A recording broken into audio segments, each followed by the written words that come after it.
오늘은 마태복음 강해 설교 191번째 시간입니다. 오늘은 버리고 가르치는 자, 버리고 가르치는 자라는 제목으로 하나님 말씀을 증거하겠습니다.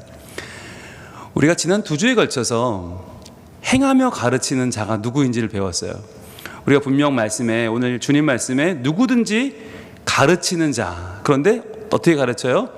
계명의 작은 것 하나라도 버리고 가르치는 자가 있고 그것을 행하며 가르치는 자가 있는데, 천국에서 일컬음을 받는다고 했죠. 결과가 있다는 거예요.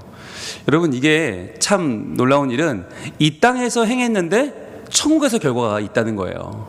여러분, 이게 우리의 삶에 아주 중요한 도식이에요. 많은 사람들이 이 땅과 천국을 구별해요. 그래서 천국이 있으면 좋지만 없어도 할 수 없고, 있다고 그래도 그때 가서 또 생각해 보는 거지, 이렇게 생각을 해요. 그래서 천국의 가치를 생각하지 않고 이 땅에서 내가 얻을 것만 바라보고 뛰어가거든요. 그리고 이 땅에서 내가 뭔가를 얻을 수 있다라고 생각하면 거기에는 우리의 천국의 가치를 우리는 염두에 두지 않죠. 그런데 성경은 계속해서 뭐라고 말씀하시냐면 이 땅과 천국이 연결되어 있다는 거예요. 그래서 이 땅에서 행한 대로 천국에서 결과가 나타난다는 거예요. 그래서 오늘 이 말씀도 하나님의 계명을 가르치는 것은 얼마나 중요한 일입니까? 근데 계명을 가르칠 때 우리가 염두에 둬야 될 것은 이 땅에서 모범교사가 되느냐, 이 땅에서 칭송을 받느냐, 이 땅에서 사람들이 날 알아주느냐가 아니라 천국에서 뭐라고 일컬을 것이냐 하는 거란 말이에요.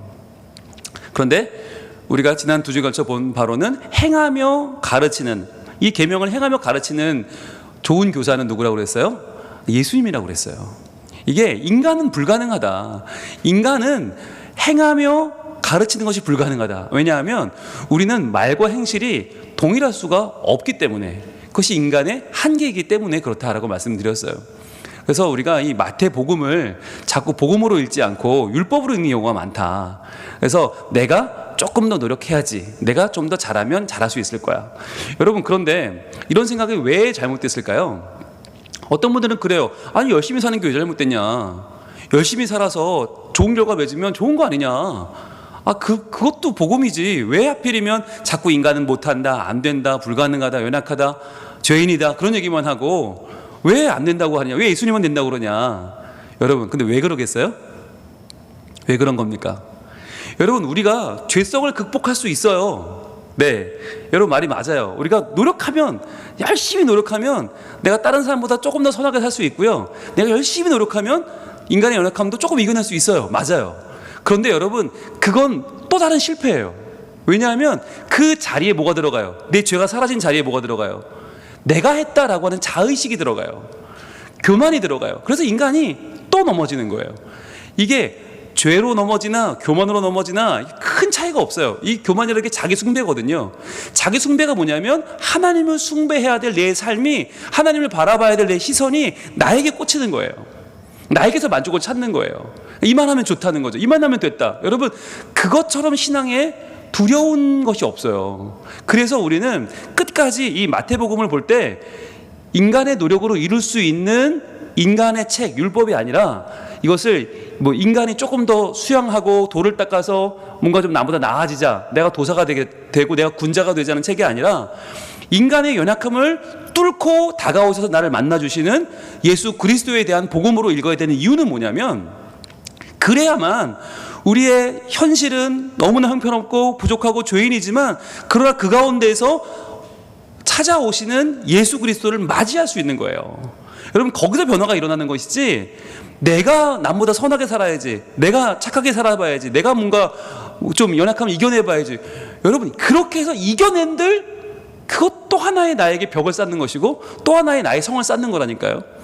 그게 또 하나의 자기 숭배가 되고, 그것은 또 나는 엉뚱한 길을 갈 수밖에 없다. 그래서 우리가 지난 2주간에 걸쳐서 발견한 건 뭐였냐면, 계명을 지키며 가르치는 자, 행하며 가르치는 자는 오직 예수님밖에 없다. 그 이유는 뭐냐면 바로 하나님께서 말씀하신 대로 이루는 분이기 때문이죠. 여러분, 초점은 이거예요. 인간이 말을 못 이룬다가 중요한 게 아니라 하나님은 말씀하신 대로 이루신다는 게 중요한 거예요. 하나님은 시건치 아니하시고 하나님은 말씀하신 바를 반드시 이루신다. 여러분, 거기에 대한 믿음이 있다면 그 하나님은 반드시 내 영혼에 또 우리 가정에, 우리 교회에, 우리 나라에, 우리 사회에 주신 말씀을 이루시는 분이다라고 하는 확신을 갖는 거, 그게 핵심이에요. 그렇기 때문에 인간은 연약하고 부족하다는 걸 우리가 인정할 수밖에 없는 거예요. 자, 그래서 우리가 지난주에 봤던 말씀 중에 하나 뭐였냐면 바로 사도행전 1장 1절이었는데, 사도행전 1장 1절은 바로 그거예요. 누가가 고백하는 예수 그리스도는 어떤 분이냐? 바로 한 절로 딱 고백해 버리죠. 데오빌로여, 내가 먼저 쓴 글은 누가복음이죠.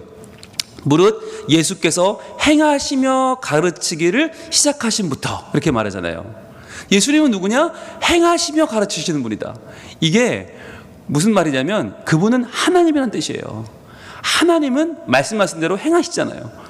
말씀이 이루어지는 것은 하나님 되심을 나타내는 굉장히 중요한 표시입니다. 그 하나님됨의 표지가 누구에게 있어요? 예수님께 있는 거예요. 그래서 예수님도 행하시며 가르치기를 시작하신 분이시죠. 자, 그러면 그분이 말씀하신 대로 하신 것이 뭐였어요? 요한복음 15장 한번 가볼까요? 예, 지난주에 우리가 확인했죠. 요한복음 15장 13절에 이렇게 주님이 말씀하신 바가 있죠. 수많은 말씀을 하셨지만 그 가운데에서 예수님이 하신 말씀 하나만 보면 요한복음 15장 13절에 사람이 친구를 위하여 자기 목숨을 버리면 이보다 더 큰 사랑이 없나니 라고 말씀하셨어요. 자, 여러분, 이 말은 누구나 할 수 있는 말이에요? 아니면 예수님만 할 수 있는 말이에요? 누구나 할 수 있는 말이에요. 그죠? 이 말은 누구나 할 수 있어요. 야, 친구 위해서 자기 목숨 버리면 이보다 더 큰 사랑이 없어. 어느 종교나 다 할 수 있고 어느 사람이나 할 수 있어요. 그런데 여러분, 중요한 게 뭐예요? 이 말을 한 대로 이룰 수 있는 사람이 없다는 거잖아요. 이 말은 하지만 그 말대로 이루지도 못해요. 그런데 예수님은 어떻게 하셨어요? 이 말씀대로 하셨죠. 이 말씀대로 십자가를 지셨고 자기의 목숨을 내어 주셨어요. 우리에게. 그분이 우리에게 목숨을 내어 주셨기 때문에 우리에게는 뭐가 생겨난 거예요? 우리는 영생이라고 하는 우리 인생에 받을 수 없는 선물을 받게 되었고 그것이 은혜로 임하게 되었죠. 자, 그래서 그것은 단순한 그냥 감사와 감동으로 끝난 것이 아니라 초대교회의 사람들의 삶을 뒤바꿔 놓았죠. 삶의 자세를 뒤바꿔 놓았어요. 그게 요한일서 3장 16절이었어요. 우리가 지난주에 봤던 마지막 말씀이었는데 요한일서 3장 16절은 이렇게 말합니다. 그가, 예수님이죠, 우리를 위하여 목숨을 버리셨으니, 무엇대로? 말씀대로. 그가 하신 말씀대로 그가 우리를 위하여 목숨을 버리셨어요. 말로만 하고 끝낸 게 아니라 말로 한 것을 실제로 행하셨어요. 그러셨으니 이제 어떻게 해요? 우리가 이로써 사랑을 알고. 자, 사랑을 몰랐던 우리가 사랑을 알게 되었어요. 왜? 예수님이 말씀대로 죽었기 때문에, 말씀대로 가르친 대로 행하셨기 때문에 우리가 사랑을 알게 되었죠. 그 다음에 우리도 형제들을 위하여 목숨을 버리는 것이 마땅하니라. 이러한 변화를 우리가 갖게 되었다는 거예요. 그래서 여러분, 우리도 형제들을 위하여 목숨을 버린다. 이게 무슨 말입니까? 내가 순교함으로 누구를 살리는 거예요? 형제들을 살리는 말이에요. 형제들, 내 형제들, 나보다 연약한 자들, 내 주변의 사람들, 어떻게 우리가 서로에게 영향을 미칠 수 있을까? 내가 기꺼이 이 순교의 자리에서 도망치지 않고 비겁하게 숨지 않고 내가 하나님 나라를 바라보며 죽을 수 있는 것, 이것을 통해서 내 주변에 나보다 연약한 자들을 믿음 가운데로 끌어내올 수 있다는 거죠. 그럼 이걸 어떻게 했나? 예수님께서 말씀하신 대로 행하셨기 때문에, 그분이 가르치신 대로 행하셨기 때문에 우리가 사랑을 알게 되었고 그 사랑대로 우리도 행하게 되었다라고 하는 것이 바로 요한 1서의 초대교회의 신앙이었습니다. 여러분, 그래서 우리가 예수님이 왜 중요한 분인가? 예수님은 말씀하신 대로 행하신 분이다. 행하시며 가르치신 분이기 때문에 중요하다는 말씀을 우리가 지난 두 주에 걸쳐서 배웠습니다. 자, 이제 오늘은 이제 또 다른 각도에서 이 말씀을 볼 텐데요. 오늘 5장 19절 말씀 한번, 오늘 본문을 같이 한번 읽어보도록 하겠습니다. 시작. 그러므로 누구든지 이 계명 중에 지극히 작은 것 하나라도 버리고 또 그같이 사람을 가르치는 자는 천국에서 지극히 작다 일컬음을 받을 것이요, 누구든지 이를 행하며 가르치는 자는 천국에서 크다 일컬음을 받으리라. 아멘. 자, 이제 앞의 경우를 볼 거예요. 지난 두 주는 뒤의 경우를 봤고 행하며 가르치는 자를 봤는데, 이제는 우리가 그 앞에 나오는 누구든지 이 계명 중에 지극히 작은 것 하나라도 버리고 또 그같이 사람을 가르치는 자는, 이게 누구인지, 이게 어떤 모습인지를 보려고 그래요. 여러분 보세요. 지극히 작은 것 하나, 지극히 작은 것 하나 버리는 게 죄입니까? 여러분 살면서 지극히 작은 거 하나도 안 버리고 사십니까? 예. 여러분 혹시나 내 몸에서 떨어지는 티끌을 아까워하십니까? 그거 다 정리하고 사십니까? 아마 그렇지 않을걸요? 여러분 지나가면서 우리가 뱉는 말, 지극히 작은 말 한마디, 또 지극히 작은 내 행실 하나까지 여러분 다 신경 쓰면 살면요 사람 못 살걸요? 네, 그런 것을 강박증 내지는 편집증이라고 하죠. 예, 지극히 작은 거 하나라도 챙기는 거 참 어려워요. 그런데 여러분 여기서 말하는 건 뭐냐면, 내가 뭐 작은 걸 하나 물건을 버리거나 작은 감정을 하나 소모하는 걸 말하는 게 아니에요. 바로 계명이에요. 계명. 하나님의 말씀이죠. 이 말씀에 지극히 작은 것 하나라도, 그러니까 별로 중요해 보이지 않으니까, 내가 볼 때 이게 별로 중요해 보이지 않으니까 버리고라고 해서, 버리고에 동그라미 해보세요. 버리고. 이 버리고라는 단어가 리오라고 하는 이 헬라어인데, 리오는 무시한다는 뜻이에요. 무시한다. 즉 계명 중에서 어떤 계명은 크니까 내가 이 계명을 잘 지켜야지 라고 하고, 어떤 계명은 작으니까, 또 작은 게 지극히 작아요. 지극히 작은 거 하나에 불과하니까 내가 무시한다는 말이에요. 계명을 무시한다. 여러분 이게 왜 문제가 되냐면, 계명을 내가 마음대로 크다 작다를 정하고 내가 중요하다 그렇지 않다를 생각해서 무시할 수 있는 사람은 뭘 할 수 있나? 바로 그 다음에 이어지죠. 또 그같이 사람을 가르치는 자는으로 연결되기 때문이에요. 여러분 계명을 무시하는 자는 반드시 뭐로 연결되느냐? 사람을 무시하게 되어 있어요. 여러분 계명을 지극히 작은 거 하나라도 무시하고 버리는 그 사람은요, 또 그같이 똑같이 사람을 가르치게 되어 있다. 즉 사람을 대할 때, 사람을 가르칠 때 우리는 뭘 보고 가르칩니까? 여러분 가르칠 때는요 그 사람의 현실을 보지 않습니다. 그 사람의 현실을 보면 가르칠 이유가 없어요. 왜? 모르니까. 모르고 부족하고 어려요. 그러니까 지금 그 사람 보고 가르치면 가르칠 맛이 안 나요. 뭘 보고 가르치는 거예요? 미래를 보고 가르치는 거예요. 지금 이 아이가 지금 유치원생이지만, 지금은 영아부지만, 지금은 젖먹이지만, 지금은 아무리 가르쳐도 언제 그랬는 듯이 또 뛰어노는 아이지만, 그러나 저 아이들이 말씀이 들어가면 결국은 하나님의 사람으로 온전해질 것이다. 그걸 믿기 때문에 가르치는 거 아닙니까? 그런데 만약에 우리가 아이들을 바라볼 때, 아유 저건 지극히 작은 거니까 저런 게 무슨 사람이 되겠어? 아유 쟤는 가르쳐도 소용없어 라고 무시해버린다면, 여러분 이게 얼마나 위험한 일이에요? 이게 엄청난 일이에요. 그런데 그렇게 되는 사람이 처음부터 그랬냐? 아니라는 거예요. 그럼 어디서부터 시작됐냐? 그게 계명을 대하는 자세부터 시작됐다는 거예요. 그게 계명, 하나님 말씀 중에 하나를, 이건 중하고 이거는 가볍다, 이거는 꼭 지켜야 되지만 이건 꼭 지키지 않아도 된다라고 말하는 이거에서 시작된 것이 바로 뭐냐면 계명을 무시하는 것이고, 그 사람은 똑같이 사람을 무시하는 자세를 갖게 된다는 거예요. 그렇기 때문에 어찌어찌 천국은 갈 수 있을지 모르겠으나 그 사람은 반드시 천국에서 지극히 작다 일컬음을 받게 될 것이다 라고 주님 말씀하는 거예요. 여러분 이게 우리 현실입니다. 이게 여러분 남의 얘기가 아니에요. 이게 우리 얘기예요. 우리가 하나님의 말씀을 대할 때 그런 마음이 있다는 거죠. 왜? 더 중요한 말씀이 있다고 믿는 거예요.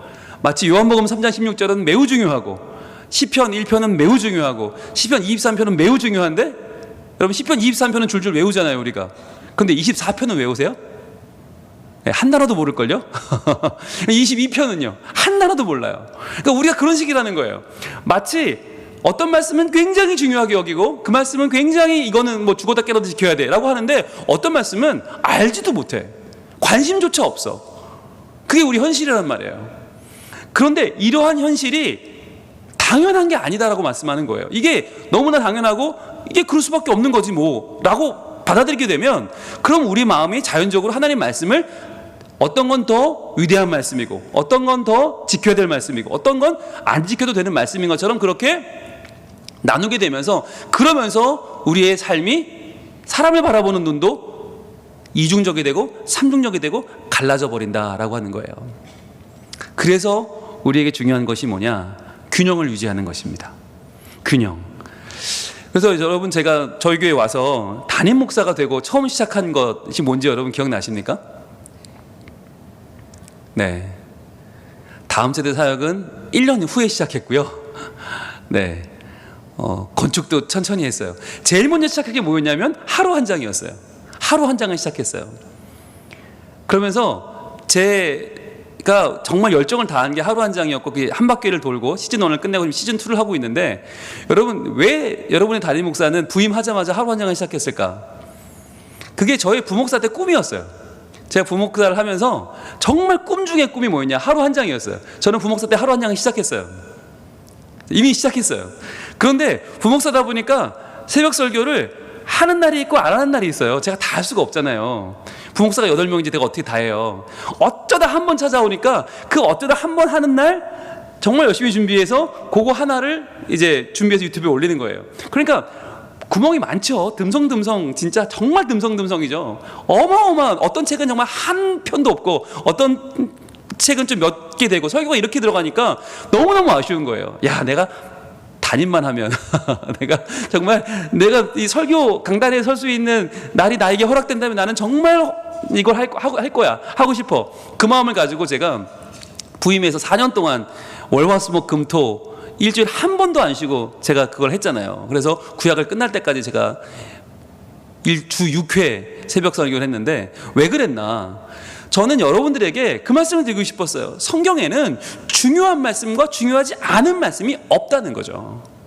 이게 뭐 사랑장, 믿음장, 뭐 어딘 중요하고 어딘 외워야 되고 어디는 뭐 너무너무 중요하고 로마서 8장, 여러분 그런 것만 있는 게 아니라는 거예요. 성경에는 예레미야 11장도 있고 요엘 2장도 있고 우리가 전혀 듣도 보도 못한 디도서도 있고, 성경에는 뭐 아모스도 있고 역대하도 있고 너무나 많은 책들이 있는데, 여러분 그 책들 하나하나 한 장 한 장이 담고 있는 내용들이 얼마나 귀한지 모른다는 거예요. 그래서 신구약 1189장을 다 우리가 한번 보기 전까지는 성경에 어떤 말씀이 있다 없다라고 말하면 안 된다는 거예요.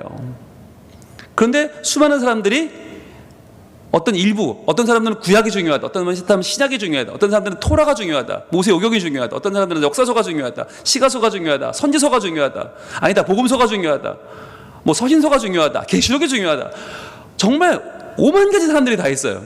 근데 그 사람들을 보면 이거 아니면 죽음을 달라요.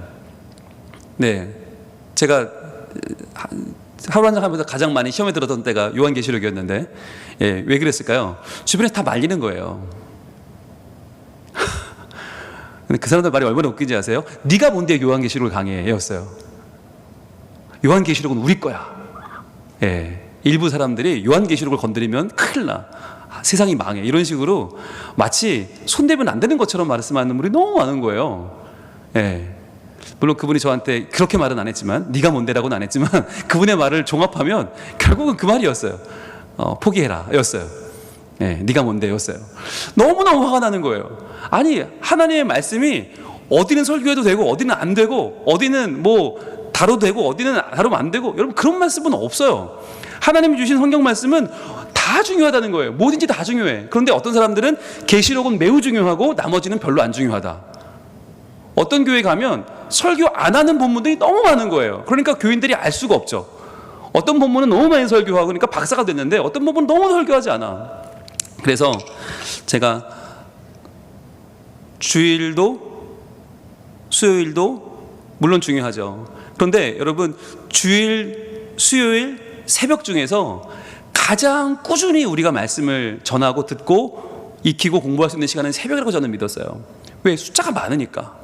새벽에 다루지 않으면 1189장을 언제 해요? 네, 주일날 하겠어요? 수요일날 하겠어요? 그래서 새벽에 시작을 했는데 많은 분들이 눈이 열렸어요. 말씀을 보는 눈이 열렸어요. 저는 이거 매우 중요한 거라고 생각해요. 그래서 이것을 제가 지금 시즌2를 또 달리고 있는 이유도 뭐냐면, 말씀을 알아야 돼요. 그런데 특정한 말씀이 아니라 이런 말씀도 있었어? 라고 하는 말씀을 알아야 되는 거예요.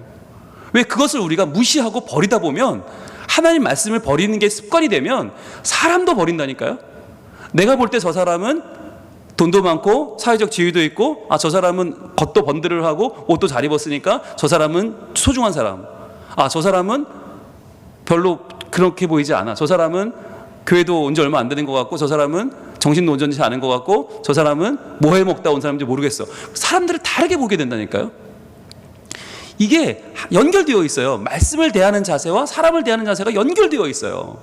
그렇기 때문에 우리가 하나님의 말씀을 우리의 삶의 가장 중요한 지표로 여기고 가장 중요한 그 말씀으로 나를 비춰보는 것이 너무너무 중요한 거예요. 그게 사람의 삶의 균형이다라고 하는 거죠. 여러분, 그래서 그 균형에는 두 가지가 있는데, 먼저 첫 번째 보겠습니다. 디모데전서 1장 가봅니다. 디모데전서 1장 19절. 자, 디모데전서는 사도 바울이 어린 목회자 디모데에게 준 아주 중요한 서신이에요. 근데 이 목회 서신이 지금 우리에게도 너무나 중요해요. 왜? 이 당시에 혼란이 지금도 있거든요. 지금도 수많은 이단이 있고, 지금도 수많은 세상에 여러 가지 가치가 교회 안에 들어와 있어요. 그렇기 때문에 믿는 사람들이 가져야 될 균형이 굉장히 중요한데, 자, 디모데전서 1장 19절 말씀 우리 한번 읽어봅니다. 시작. 믿음과 착한 양심을 가지라. 어떤 이들은 이 양심을 버렸고 그 믿음에 관하여는 파선하였느니라. 아멘. 자, 보세요. 두 가지를 강조합니다. 이 두 가지의 균형이 뭐냐? 믿음과 양심의 균형이에요. 믿음과 양심. 여러분, 이 두 가지가 성경에 나오는 말씀을 물론 엄청나게 많지만 그걸 다 우리가 카테고리를 지어서 두 개로 나눠보면 믿음과 양심이에요. 믿음과 양심. 자, 어떻게 나눌 수 있을까요? 믿음이라는 게 뭘까요? 믿음은 복음이죠. 하나님이 천지를 창조하셨고 예수님이 우리를 구원하시고 예수님이 우리를 위해 이 땅에 오셨고 십자가를 지고 죽으셨다. 그분을 믿으면 산다. 이게 믿음이잖아요. 그러니까 창조주 하나님에 대한 믿음, 그리고 우리를 구원하신 예수님, 구세주 예수님에 대한 믿음, 그리고 지금도 우리와 함께 하시는 성령님에 대한 믿음. 이 믿음은 기독교만의 고유한 것입니다. 이것은 하나님을 믿는 백성에게만 갖는 유일한 아주 독특한 마음이죠. 여러분, 이 독특성은 다른 사람과는 같을 수가 없습니다. 그런데 기독교에는 이것만 있느냐? 아니에요. 무엇도 있어요. 양심도 있어요. 여러분, 양심은 삼일째 하나님과 관계가 없어요. 이 양심은 인간의 본연에 가지고 있는 속성, 인간의 본성입니다. 자연적인 인간의 본성입니다. 이게 인간성도 되고요, 이게 사회성도 되고요, 이게 사람의 사람됨이죠. 자, 그런데 이 두 가지가 중요하다는 거예요. 여러분 보세요. 교회 안에 보면 믿음에 치우친 분들이 있어요. 잘 믿는다고 하는데 뭐가 없어요? 양심이 없어요. 네, 양심이 없어요. 그런 경우가 있어요. 어떤 분은 믿음은 좋은데 그분이 같이 어울리기 쉽지 않아. 또는 그분을 신뢰하기가 어려워. 근데 그분이 믿음은 되게 좋아 보인단 말이죠. 왜? 뭘로 믿음을 보는 거예요? 외형적인 걸로. 예배 출석, 뭐 봉사 이런 건 되게 열심히 하고 목소리도 크고 뭔가 돈도 잘 내는 것 같은데 그 사람을 신뢰할 수가 없는 경우가 있단 말이죠. 그리고 그분의 가정생활, 그분의 배우자, 그분의 가족들과의 자녀들과의 관계는 그다지 본이 안 돼. 이런 경우는 뭐예요? 믿음은 있는데 양심이 없는 거예요. 근데 반면에 어떤 분들은 양심은 있어요. 되게 선해, 성실해, 착해. 그런데 여러분, 믿음이 없는 분들이 있어요. 그 안에 예수 그리스도가 없는 분들이 있다니까요. 근데 우리가 이걸 잘 못 찾아요. 그래서 새가족들이 예배 시간에 늦지 않게 잘 오시고, 새가족들이 잘 웃고, 새가족들이 이분들이 인사 잘하면 우리는 믿음이 좋다고 오해를 하는 거예요. 아니에요. 이분은 양심이 좋은 거예요. 인간성이 좋은 거예요. 이분 사회성이 좋은 거예요. 믿음은 없어요. 그런데 이런 분이 만약에 교회 안에 중요한 직책을 맡게 되면 어떤 일이 벌어질까요? 네, 관계는 되는데 내용이 빠져버리니까 교회의 만남이 마치 계모임처럼 되는 거예요. 마치 인간적인 사교모임처럼 되는 거예요. 그럼 반대로, 그러면 이 믿음은 있는 분이 교회 안에 직책을 맡았는데 이분이 양심이 없다. 어떻게 될까요? 예, 다 시험이 드는 거예요. 예, 이분 때문에 교회는 금방 큰 혼란에 빠져버립니다. 네, 여러분 이게 좀 이해가 되세요? 믿음과 양심이라는 게, 그러니까 한마디로 저한테 딱 대비하시면 돼요. 만약에 여러분의 담임 목사가 성경이 어디 있는지 몰라요. 창세기가 어디 있을까요? 이렇게 찾는다. 여러분, 뭐가 없는 거예요? 믿음이 없는 거죠. 네. 그런데 창세기는 잘 아는데 성경은 박사인데 저분은 시간을 정말 안 지켜. 저분하고 말하면 내가 저분의 말은 도저히 믿을 수가 없어. 신뢰가 안 돼. 이러면 어떻게 되는 거예요? 양심의 문제인 거예요. 그러니까 믿음과 양심 이 두 가지가 우리에게 되게 중요한데 오늘 이 말씀이 어떻게 이어지냐면 이렇게 말해요. 어떤 이들은 이 양심을 버렸고, 그러니까 믿음 때문에 양심 버린 사람들이 있다는 말이에요. 나는 믿음 지켜야 되니까 양심은 필요 없어. 양심이야 뭐 그게 뭐 중요하냐, 나는 신앙만 있으면 돼, 이런 분들이 있고, 또 어떤 사람들은 믿음에 관하여 파선한 사람들도 있다는 거예요. 양심은 지켰는데 믿음은 파선해버렸어. 여러분, 파선이라는 게 뭐예요? 배가 쪼개졌어요. 쪼개져 가라앉아 버렸으면 어떻게 돼요? 그 안에 들어있던 물건과 사람과 모든 게 다 지금 잃어버린 거예요. 이렇게 된다는 말이죠. 양심을 버려도 안 되고 믿음이 파선해도 안 돼요. 이 믿음과 양심의 균형이 중요해요. 그래서 이 성경에도 보시면 성경에 수많은 내용들이 들어있는데 예수님으로 말미암아 구원받는다, 중요하죠. 믿음의 핵심이죠. 그러나 그것만 들어있는 게 아니에요. 어려운 사람, 불쌍한 사람을 돌보라는 얘기도, 말씀도 들어있고, 그리고 서로 양보하라는 말도 들어있고, 서로 짐을 지라는 말도 들어있고, 서로 배려하는 말이 어마어마하게 많이 들어있어요. 그러니까 그런 것들을 어떤 말씀은 이게 이건 꼭 뭐 기독교적이지 않아, 이거는 그냥 넘어가도 돼, 이런 말씀은 없다는 거예요. 이 두 가지 믿음과 양심이 다 중요하다. 그래서 그럼 이것을 우리가 현대 신앙생활에 적용해 보면 어떻게 할 수 있을까? 어떤 균형으로 할 수 있을까? 바로 외형과 내면의 균형이 필요한 거죠. 아까 말씀드린 믿음과 양심의 이 균형이 우리의 신앙생활에서 컨텐츠를 이루고 있다면 이것이 어떻게 드러나야 되는가? 너무 외형적으로만 드러날 것이 아니라 내면으로도 같이 필요한데, 여기서 대한 말씀이 마태복음 23장에 등장합니다. 마태복음 23장, 여기는 이제 예수님의 화 선포가 나오거든요. 화로다, 화 있을진저, 이런 말씀이 나오는데 바로 마태복음 23장 23절 말씀 같이 보겠습니다. 23장 23절. 예수님께서 그 당시에 종교 지도자들에게 이렇게 말씀합니다. 화 있을진저 외식하는 서기관들과 바리새인들이여. 자, 이게 예수님이 제일 싫어하는 거죠. 외식을 제일 싫어하세요. 왜? 외식이 뭐예요? 연기하는 거예요. 여러분, 신앙생활은 연기가 아니에요. 여러분, 어렸을 때는 그럴 수 있어요. 그런데 성숙하고 나면 연기처럼 이게 하나님을 아프게 하고 우리를 아프게 하는 게 없어요. 자, 그런데 서기관과 바리새인들이 지금 연기하고 있어요. 외식하고 있어요. 어떻게 하고 있는가? 너희가 박하와 회향과 근체의 11조는 들이되, 그랬어요. 자, 여기서 말하는 박하와 회향과 근체가 뭐냐면 이게 다 향신료입니다. 여러분, 향신료가 어마어마하게 비싸요. 향신료는 정말 조금만 써도 향이 확 올라오잖아요. 그걸로 이 중동 지방은 덥기 때문에 입맛이 없어요. 그런데 향신료를 조금만 넣어도 입맛이 돌기 때문에 굉장히 중요한 식재료입니다. 그래서 여러분, 이 후추 때문에 전쟁 난 건 아시죠? 네. 그러니까 회향과 박하와 근체도 거의 그 정도, 굉장히 비싸요. 그런데 이런 것들에 11조를 드린다는 거예요. 그러니까 이 서기관들과 바리새인들이, 여러분, 저는 오늘 박하의 11조를 드립니다. 저는 오늘 회향의 11조, 근체의 11조를 드립니다. 라고 드린다는 거예요. 그러니까 사람들이 와, 대단하다, 대단하다, 그런다는 거죠. 근데 여러분, 우리가 이제 로마 이 당시에 그 사회상도 알고 또 토라도 알아요. 율법도 알아요. 공부했잖아요. 우리가 11조를 뭘 드리는 걸로 배웠어요. 저희가 땅의 소산, 그 중에서도 곡물과 포도주의 11조, 기름의 11조를 드린다고 우리가 배웠어요. 그게 기본 정신이에요. 여러분, 11조를 드리는 게 문제가 아니라 이들이 말하는 박하와 회향과 근체의 11조는 원래 11조 규정에는 없는, 이들이 만들어낸 거예요. 추가로. 왜? 이런 것조차 나는 한다. 나는 토라에는 없지만 그러나 난 여기까지도 한다 라고 자랑하면서, 외식하면서, 연기하면서 했던 11조가 바로 박하와 회향과 근체였어요. 그리고 여러분, 오해하시면 안 되는 게, 예수님은 11조 자체를 뭐라고 하신 게 아니라 해야 되는 것 이상의 것을 내가 마치 넘치게 하는 것처럼, 즉 신앙이 굉장히 좋아 보이는 것처럼 그렇게 자기네가 규정을 더 추가로 만들어서 자기를 드러내는 모습을 지금 경계하시는 거죠. 그러면서 들이되 뭘 놓쳤나?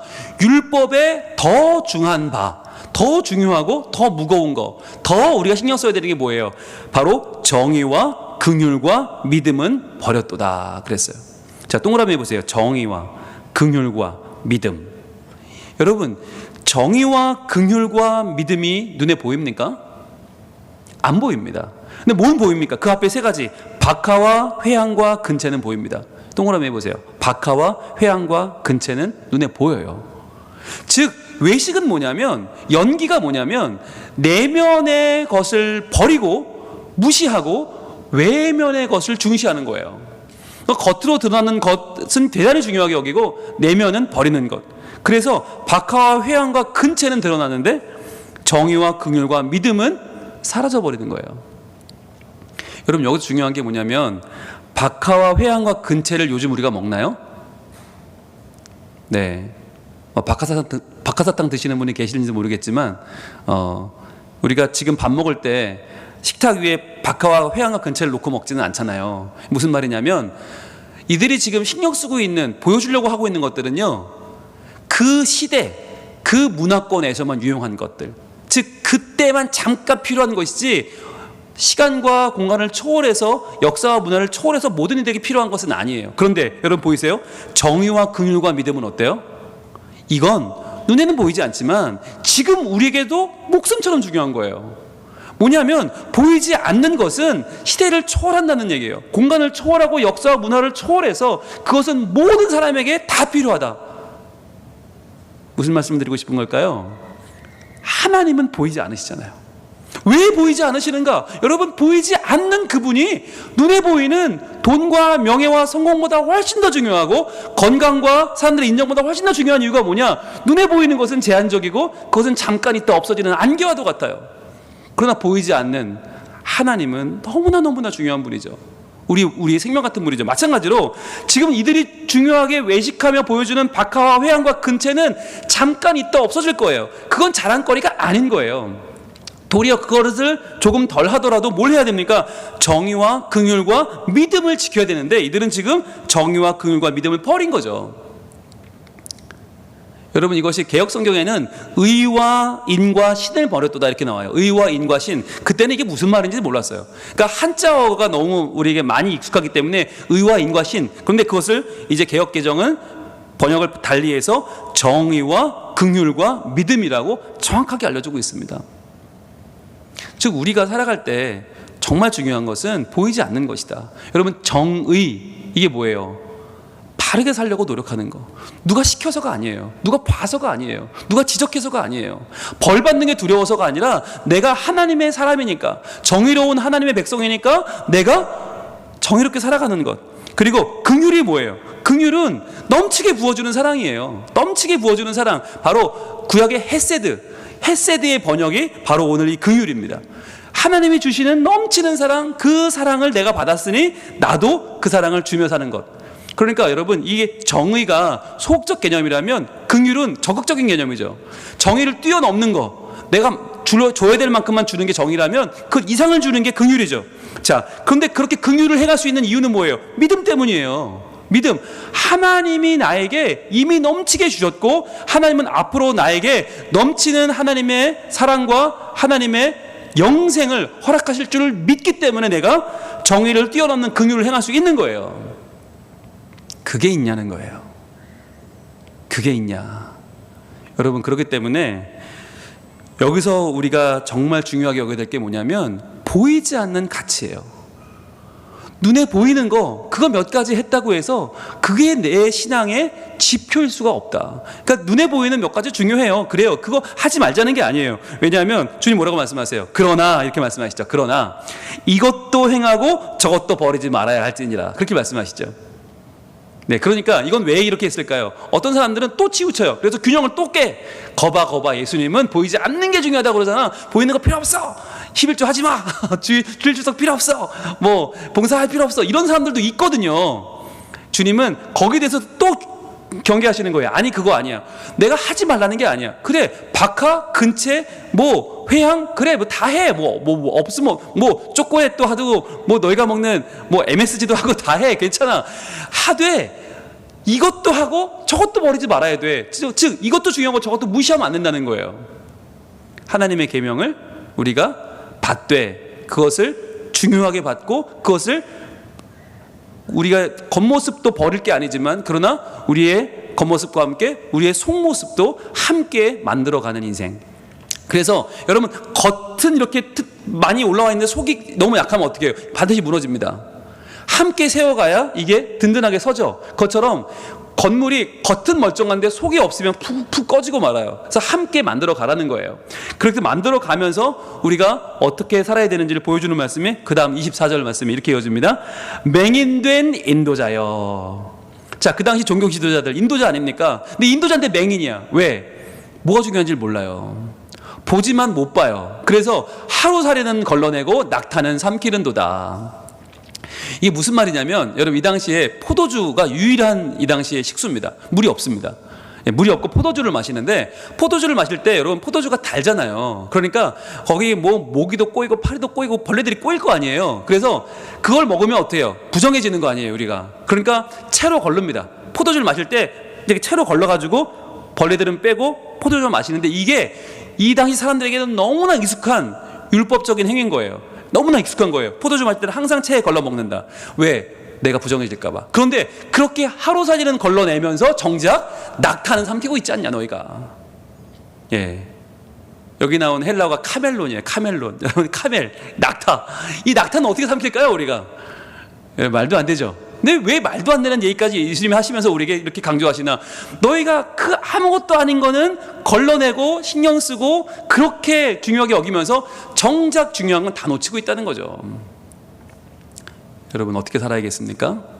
예, 저는 이 말씀을 오늘 묵상하면서 너무나 부끄러웠어요. 너무너무 부끄러웠어요. 왜냐하면 저에게도 이런 모습이 너무나 많이 있거든요. 적어도 내가 담임 목사인데 적어도 이런 모습 보여줘야지. 내가 이렇게 사람들에게 이렇게 영향력을 미쳐야지. 내가 이 정도는 해야지. 그게 제 마음속에 너무너무 많이 있는 거예요. 그런데 과연 그 마음만큼 정말 내가 정의롭게 살고 있는가? 내가 정말 사람들에게 안 해도 되는 만큼 긍휼을 내가 베풀고 있는가? 내가 그만큼 하나님을 온전히 믿고 하나님이 하실 줄로 내가 의지하고 내 모든 상황을 이겨내고 있는가? 아니더라고요. 아니에요. 이게 너무 힘든 거예요. 자, 그럼 어떻게 해야 되겠어요? 우리는 다 이렇게 말씀을 놓치고 있고 말씀을 때로는 무시하고 때로는 말씀을 버리고 가르치는 자들인데 그렇다면 어떻게 살아야겠어요? 방법은 하나밖에 없어요. 무엇입니까? 우리의 눈을 들어서 우리의 시선을 행하며 가르치는 분 예수님께 맞추는 거예요. 말씀하신 대로 이루시는 분 유일하신 예수 그리스도 그분을 바라보는 것밖에는 그 어떤 방법도 없다는 걸 인정해야 돼요. 그러니까 내가 말씀을 버렸기 때문에 내가 말씀을 다시 주워도 안 보면 되지 않을까? 내가 말씀을 다시 챙기면 되지 않을까? 여러분 반드시 우리의 삶은 어딘가 터진 웅덩이처럼 또 터지고 또 터지고 또 터집니다. 그럼 어떻게 돼요? 해보다가 실망하고 실족하면 아 나는 안 되는구나. 그때부터 포기해버려요. 여러분 포기하면 안 돼요. 오늘도 말씀을 보면 그래도 바리새인들은 외형이라도 갖췄는데 나는 외형도 못 갖추고 내면도 못 갖췄는데 둘 다 예수님 하라고 그러면 나는 어떻게 하지? 난 안 되겠어. 나는 하나님 못 믿겠어가 아니라 어떻게 해요? 이 말씀을 주시는 예수 그리스도. 너희는 말씀을 지극히 작은 건 버리고 가르치지만 그러나 나는 행하며 가르치는 납비가 아니냐. 그러니까 내가 천국에서 지극히 크다 일컬음을 받게 될 터이니 내가 너희를 구원하겠다 말씀하는 거예요. 우리는 천국에서 지극히 작다 일컬음을 받을 만한 버리고 가르치는 자들이지만 그런 우리가 우리의 시선을 주님께로 맞추고 모든 시선을 주님께로 올려드릴 때 내 삶은 하나님의 역사가 되는 것입니다. 그때부터 변화가 일어나는 것이에요. 여러분 오늘 우리가 우리의 눈을 들어서 정말 간절한 마음으로 행하며 가르치시는 예수 그리스도 천국에서 지극히 크다 일컬음 받으실 그 예수 그리스도를 바라보길 원합니다. 그리고 외치길 원합니다. 주님 제가요 제 힘으로 살면 또 실패합니다. 제 열심으로 살면 또 말씀을 무시하고 사람을 무시하고 외형만 중시하고 내면을 잃어버리는 자로 살게 됩니다. 저처럼 살면 하루 살리는 걸러내고 약대는 삼키는 자로 살게 됩니다. 주님 이런 연약한 저를 용서해 주시고 제가 다시금 눈을 들어 우리 주님 보게 하옵소서. 나에게 진정한 정의로운 삶을 허락해 주시는 분, 나에게 진정한 긍휼을 부어주시는 분, 정말 나에게 믿음의 삶을 살 수 있도록 나를 인도하시는 분, 유일한 내 삶의 구세주이신 예수 그리스도를 바라보게 하여 주시옵소서. 여러분, 이게 너무너무 중요한 거예요. 그 길 외에는 없어요. 내가 노력을 하고 돌을 닦고 내가 무슨 수를 해도 여러분 안 돼요. 내가 이루어서 또다시 자기 숭배의 함정에 빠지겠습니까? 아닙니다. 하나님을 온전히 이 시간 의지하고 그분께 우리의 시선을 올려드릴 때 내 삶이 변화되고 하나님이 일하기 시작하실 것입니다. 우리 찬양하겠습니다.